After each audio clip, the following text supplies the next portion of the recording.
Think like a proton and stay positive. Hi, this is Monica. You're watching Monica's Learning Zone, where learning meets knowledge and motivation. In this video, we will discuss about the maintenance of laboratory materials. Let's start. Organisation and maintenance of different types of lab material.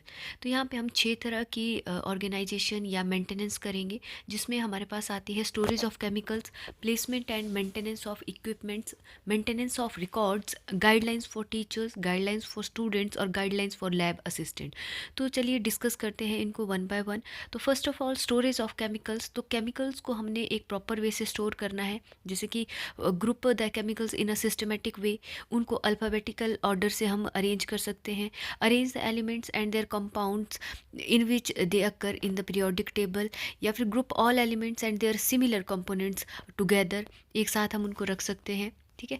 Number each bottle and jar and keep index box, एक index book आप बना सकते हैं। Keep reagent bottles in a definite places on the benches और and the cup board. तो एक definite place पे आपकी रिएजेंट बॉटल होनी चाहिए। Store similar type of solution at one place.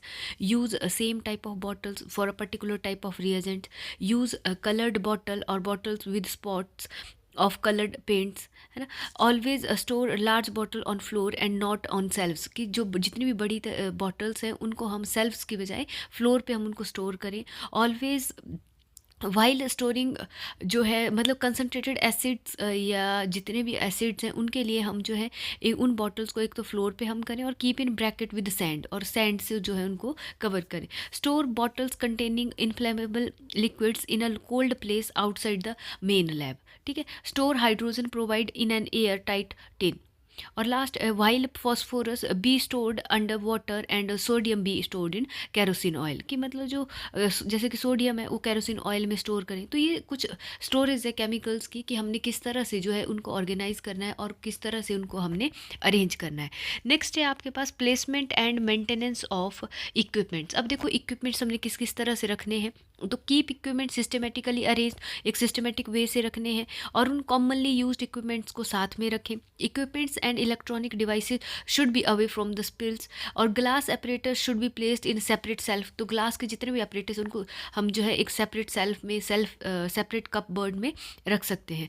The operator should be regularly inspected, कि उनकी regular checking होनी चाहिए कि क्या वो वर्किंग में भी है, या कहीं कोई ख़राब है तो उसकी जो है मेंटेनेंस भी प्रॉपरली होनी चाहिए। Operator should B cleaned regularly, और रेगुलरली वो क्या होने चाहिए, साफ भी होने चाहिए। नेक्स्ट है third, maintenance of record register. तो देखिए कितनी तरह के रजिस्टर बनते हैं हमारे पास, 3 तरह के रजिस्टर आते हैं। फर्स्ट है स्टॉक रजिस्टर, नेक्स्ट है परचेज रजिस्टर, और एक है नेसेसिटी इंडिकेटिंग रजिस्टर। जैसा कि इनके नाम से ही क्लियर हो रहा है, तो जो स्टॉक रजिस्टर है वो 3 तरह का आता है हमारे पास। तो फर्स्ट है register for non breakable articles, register for breakable articles, और रजिस्टर फॉर कंज्यूमेबल। तो इसमें भी फर्दर हम जो है स्टॉक बनाते हैं, स्टॉक रजिस्टर की कौन सी चीज़ें हैं, जैसे नॉन ब्रेकेबल कौन से हैं, ब्रेकेबल कौन से हैं, कंज्यूमेबल कौन से हैं। ठीक है। एंड देन परचेज रजिस्टर, इसके जो है मेनली 2 टास्क होते हैं। फर्स्ट वन है एंट्रीज इन द रजिस्टर, तो किस तरह से हम जो है एंट्रीज करेंगे जिसमें हम परचेज, कोई भी चीज़ अगर हम परचेज कर रहे हैं। डेट ऑफ ऑर्डर सेंट, कब हमने ऑर्डर भेजा था। Name of the firm, detail of things bring, जो है कौन कौन सी चीज़ें हम लेकर आ रहे हैं। डिटेल ऑफ थिंग्स रिसीव्ड, कि कौन कौन सी हमने रिसीव करी, और देयर कॉस्ट। तो ये सारी चीज़ें जो है एंट्रीज होगी परचेज रजिस्टर में। और सेकंड जो टास्क है इसका वो है keep the duplicates of order given to firm and the bills of purchase, कि हमेशा अपने पास क्या रखने हैं, आपने डुप्लीकेट भी रखने हैं उसके। एंड थर्ड जो रजिस्टर है that is the necessity indicating register, जिसमें कि हम जो है लिस्ट ऑफ आर्टिकल्स नीडेड, कि कौन कौन से आर्टिकल्स हमें ज़रूरत है उसकी हम एक रजिस्टर पे मेंटेन करेंगे उन चीज़ों को, तो वो क्या आएगा, नेसेसिटी इंडिकेटिंग रजिस्टर।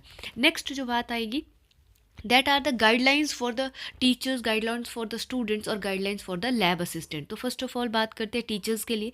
तो देखिए टीचर जो है होल सोल एक गाइड की तरह वहाँ पे रोल प्ले करते हैं। तो teacher should have knowledge of organisation as well as maintenance of lab and lab essentials. तो he should restrict the admission of the student in lab in his absence, कि अपनी एब्सेंस में जो है allow ही नहीं करें बच्चों को. He should maintain control over the class, वही है डिसिप्लिन मेंटेन करें और क्लास कंट्रोल जो है प्रॉपर होना चाहिए. He should determine the place for each student, कि हर एक बच्चे को काम करने के लिए और हर एक जो भी उसकी ज़रूरत है उसको, जो वर्किंग के लिए जो एसेंशियल्स की ज़रूरत है उनकी अवेलेबिलिटी भी वही करवाए. He should provide necessity directions वो देंगे.